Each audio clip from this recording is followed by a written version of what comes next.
बिस्मिल्लाहिर्रहमानिर्रहीम। Programme inside the news और मैं हूं डॉक्टर सना कौरी। मामलात कुछ ऐसे चल रहे हैं कि दो तीन इश्यूज ऐसे हैं जिस पे बात करना ज़रूरी है, और उस पर अगर बात ना की जाए तो मसला ये रहता है कि हमारे करंट अफेयर के शो में कुछ चीज़ें अगर रह जाएं तो एक कमी सी रह जाती है, लोग तमाम चीज़ों के बारे में जानने लगते हैं।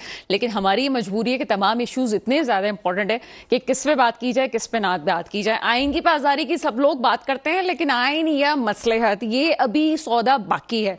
हर कोई ये कहता है जी आइन सुपीरियर है, इदारों का तसादुम अभी भी जारी है, सुप्रीम कोर्ट इंपॉर्टेंस रखती है या फिर पार्लियामेंट इंपॉर्टेंस रखती है। ये लड़ाई अपने तौर पे अपनी बहस जारी है, जिसका हमें आगे खमियाजा बहुत जल्द भुगतना पड़ेगा।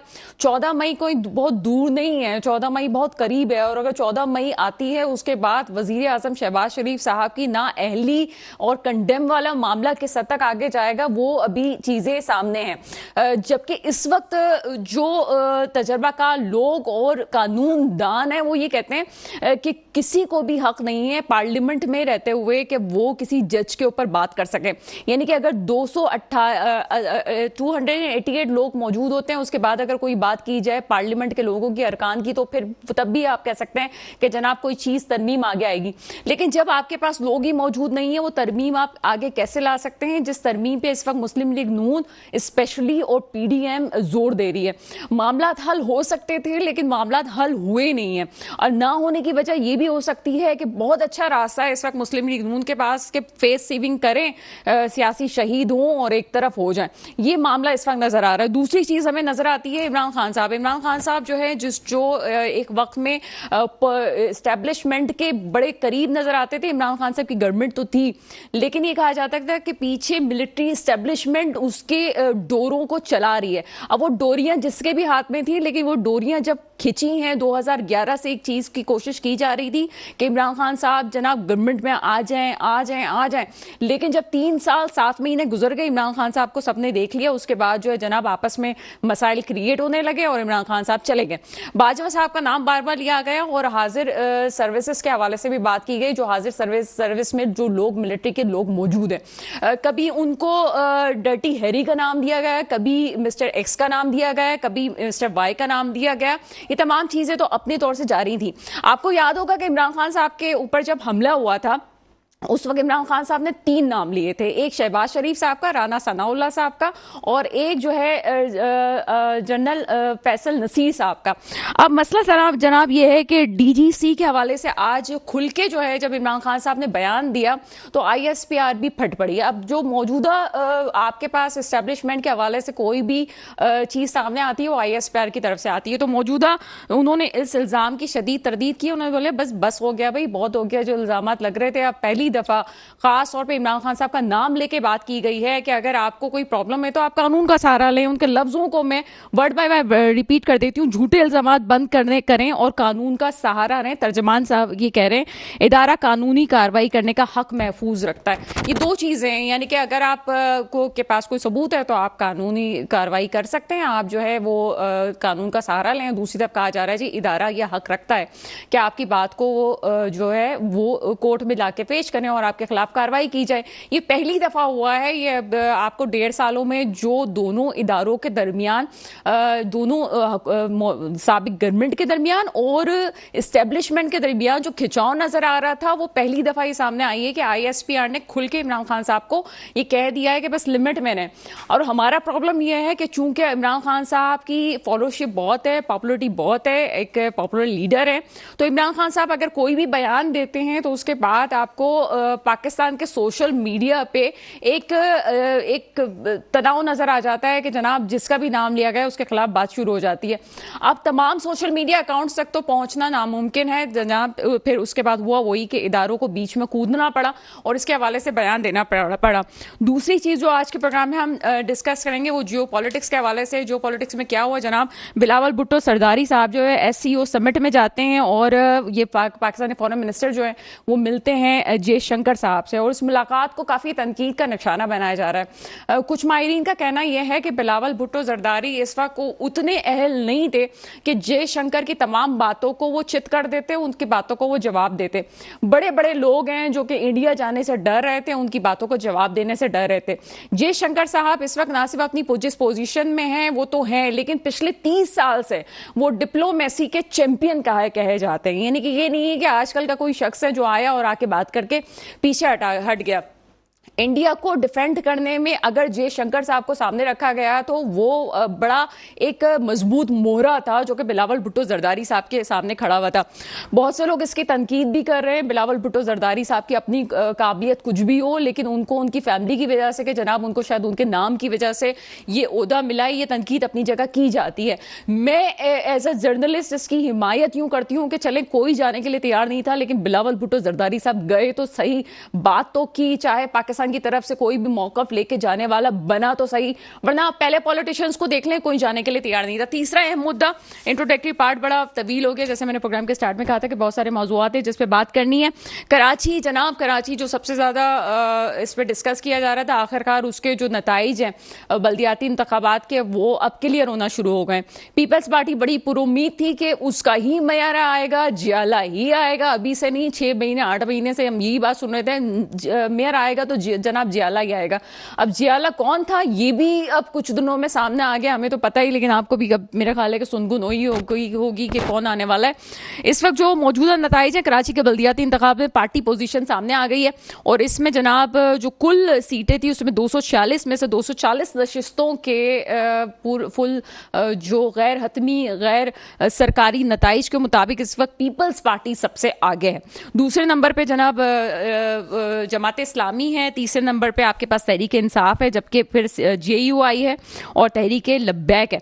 अब आज़ाद उम्मीदवार अलग है। इस तमाम सिनेरियो में आप ये कह सकते हैं कि अगर किसी को अपना मेयर लाना है तो उसको तहरीक इंसाफ से भी रजू करना पड़ेगा। अब उस सूरत में आप तहरीक इंसाफ किसके साथ जाती है या तहरीक इंसाफ से कौन रुजू करता है, ये अपनी तरफ हो सकता है कि आज़ाद उम्मीदवारों को मिला के पीपल्स पार्टी अपना लाहे अवल तैयार कर ले, या जो दूसरी जमातें हैं JUIF है और इसके अलावा जो ना तहरीक लब्बैक है और आज़ाद उम्मीदवार, या तो इनको मिला के कोई चीज़ हो सकती है, या फिर इस वक्त तहरीक इंसाफ और जमात इस्लामी वो मिलके कोई स्ट्रेटजी बना सकते हैं। तमाम मौजूआत पे बात करेंगे। मेरे साथ इस वक्त प्रोग्राम में मौजूद है जनाब मुनव्वर मिर्जा साहब, आप तजियाकार हैं, इस प्रोग्राम में आपको वेलकम करेंगे।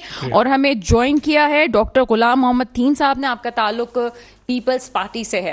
आपकी तरफ आते हैं मुनव्वर मिर्जा साहब, क्योंकि आपका खास तौर पे एक पॉलिटिकल जो जियोपॉलिटिक पे आपका काफ़ी अबूर है।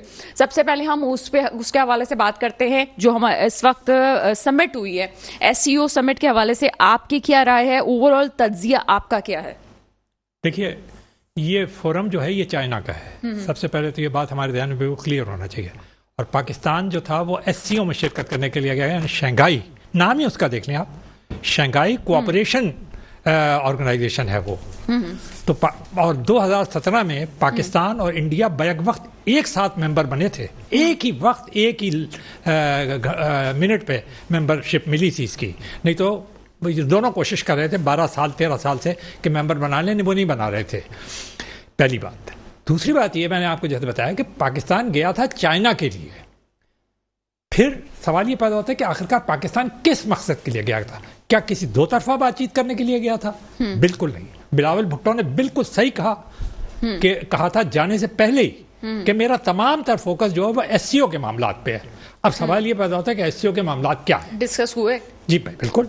इसलिए कि SCO को कहा जाता है it's basically economic defence organisation, और कहा ये जाता है कि ये नेटो के मुकाबले के लिए चाइना ने खड़ा किया। आपने देखा ना, अगर रुकन नहीं देखें 8 रुकन है जिसमें रशिया है, चाइना है, इंडिया है, पाकिस्तान है, उज्बेकिस्तान है, ताजिकिस्तान है, किर्गिस्तान है, और अब जो एक्सपेंड कर रहे हैं तो ईरान आ रहा है उसके अंदर, और उसकी मेंबरशिप भी उन्होंने कबूल कर ली है। ठीक है ना? ठीक है। तो ये मैंने पाकिस्तान किस लिए गया था पहले ये हमारे ध्यान में क्लियर होना चाहिए। जो ऐसे खामोखा तंकीद किए चले जाते हैं जिन्हें अलिफ से बेपता नहीं है, वही मैंने कहा ना, एक लाइन किसी ने फॉरेन अफेयर्स पे लिखी हो या ना किया, वो भी बोलना शुरू कर देते हैं। बिलावल जरदारी साहब के खिलाफ गया क्यों था? देखिए, सबसे पहले तो let us give the credit to this government कि इन्होंने इतनी जरूरत की नहीं, तो इंडिया तक जाने का मतलब ये होता है मोदी का जो यार है वो मुल्क का गद्दार है। ठीक है। तो पाकिस्तान ने बड़ा जोरदार इनिशिएटिव लिया था, लेकिन किसके लिए? चाइना के लिए। और चाइना ने, आपको याद होगा कि अब कुछ 1 महीने पहले सऊदी अरब और ईरान के अंदर सालिसी करके एक बहुत बड़ा मुआहदा कराया, जिससे कि ओवरऑल सिचुएशन जो है इस पूरे खत्ते की, खासतौर पे मिडिल ईस्ट की, बिल्कुल चेंज हो गई है। तो ये चाइना ने ही पाकिस्तान को कहा होगा, क्या पाकिस्तान को उन्हें पता नहीं है कि पाकिस्तान कश्मीर के मामले में कितना सेंसिटिव है?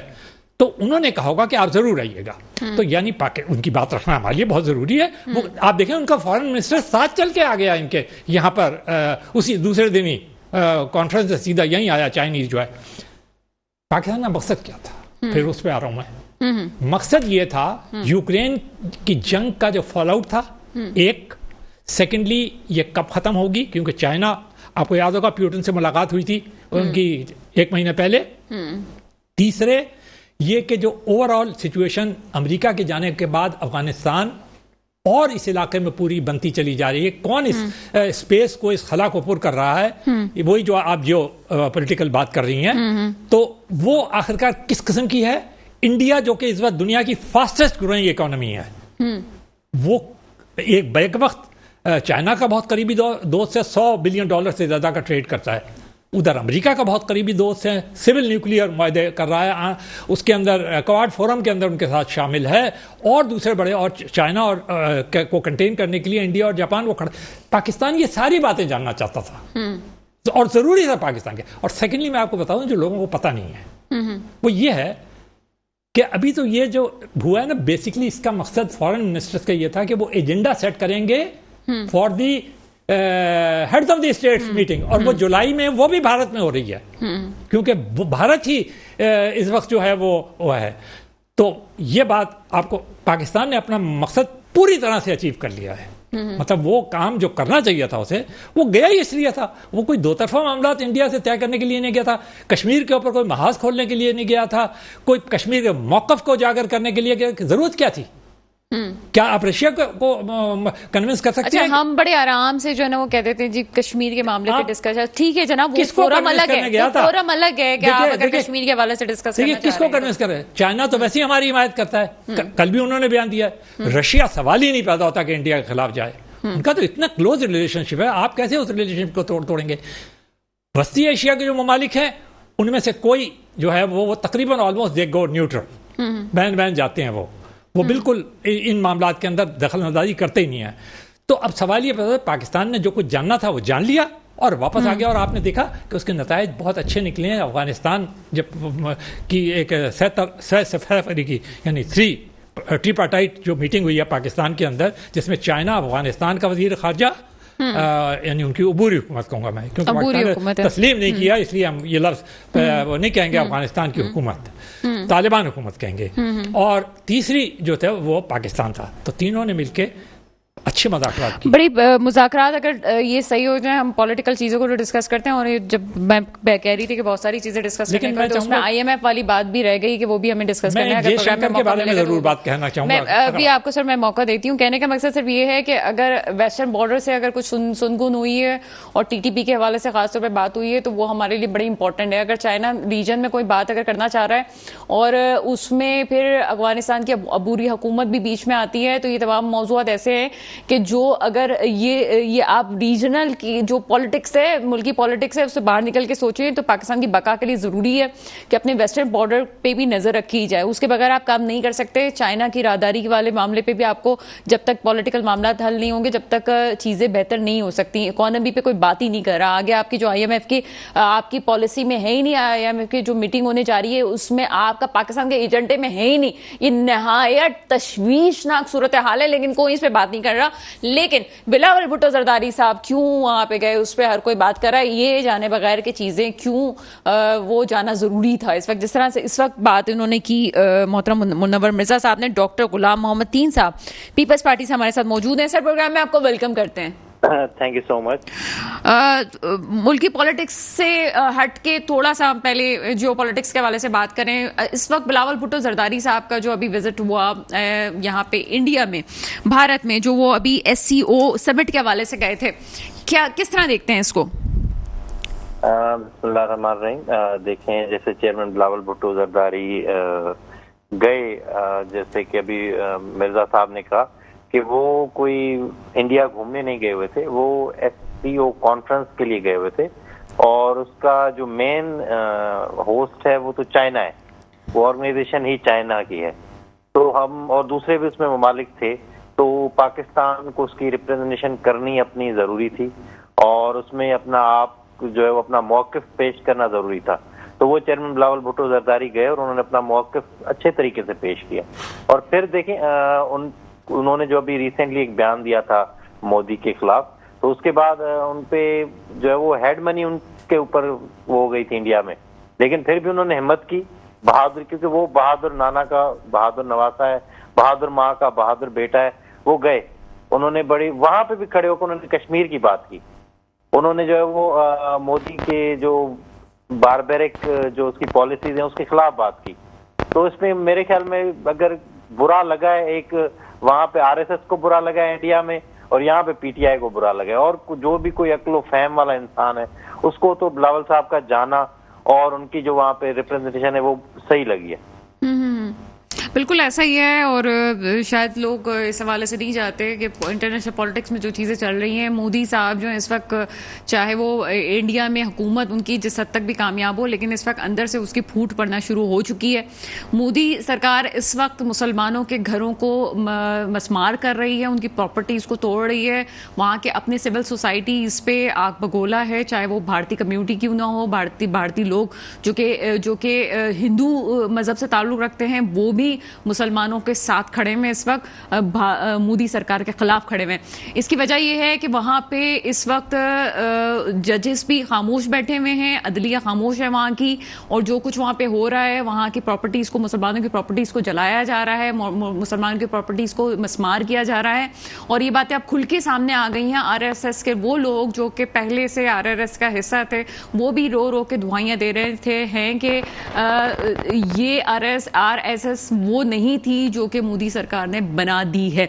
इन तमाम मौज़ूआत पे बात करने ज़रूरी थी। कुछ इसके अलावा भी बात कर लेते हैं आपसे डॉक्टर साहब, ये जो अभी मौजूदा सूरत हाल है, पहले तो इस पर बात करते हैं कि मुल्क में इस वक्त जो कुछ हो रहा है, इंटरनेशनल पॉलिटिक्स कुछ और कह रही है, तमाम दुनिया के सिनेरियो बदल रहा है, लेकिन हम अभी भी अपनी लड़ाइयों में उलझे हुए हैं।